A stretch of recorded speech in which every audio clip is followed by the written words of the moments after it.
name is Sylvia Mulinge. I'm a Kenyan. I currently work in a company called Safaricom. I've been there for the last 11 years or so.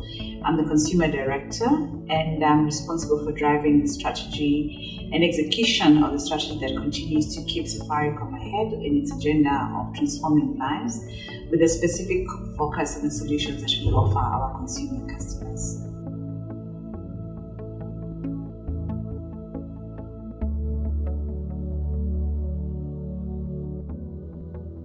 What I have come to realize is that many times what young people are looking for is people who are willing to believe in them, and people who have gone ahead of them, who have probably have the opportunity to be able to open the doors and probably raise up the younger guys in terms of showing them this is the way you navigate, especially in a very competitive market that exists today. So today I do mentor quite a number of people, both men and women, but obviously I have a softer spot for women because I think a lot of women normally limit themselves. There's a lot of things that are required of women in society. When you're sitting there in the boardroom, you're not just participating there as a board member or as a senior management executive, but you're also probably a wife, you're also a mother, you're running a home, you're probably involved in some community work.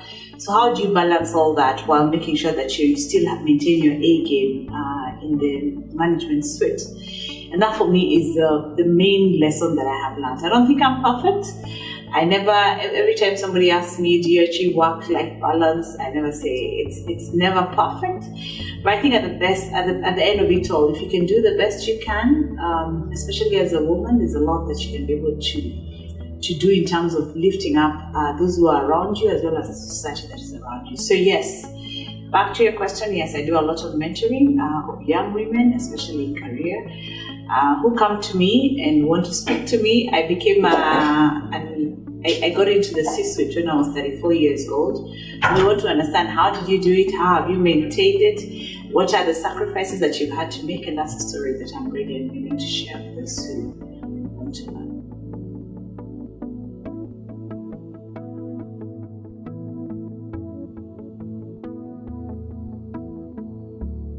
If you actually look at a lot of the women suppliers that we have today who come and work with us as a technology company, they'll probably be in the softer things. So they'll be doing probably consultancies in HR, in events, in catering. But you come to where the big bucks is in rolling out the networks, in implementing technology platforms that do our billing, that provide access to service.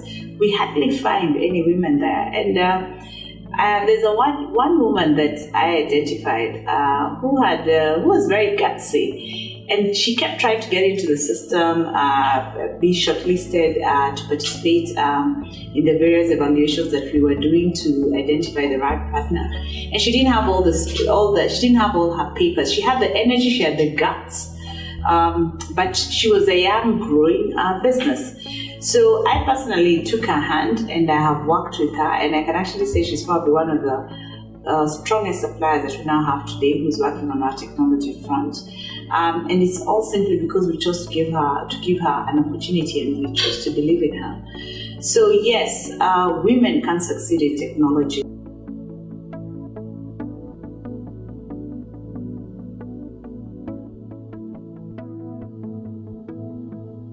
What will happen in such situations? There are people who are probably trying to do business with you that you deny business, and they end up trying to bully you just because they think you're a woman. Sometimes there are also some biases that will exist when you walk into a conversation.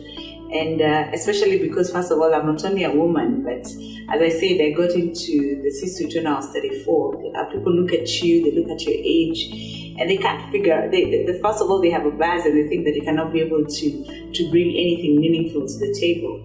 But I don't allow those challenges to intimidate me. In fact, they inspire me because they inspire me to want to do better. They inspire me to want to be more excellent in terms of the delivery that I have. I'm a mother of two.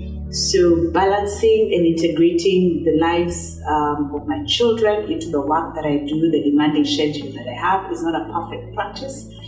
but it's one that I'm learning to do the very best that I can so that I can be both worlds work.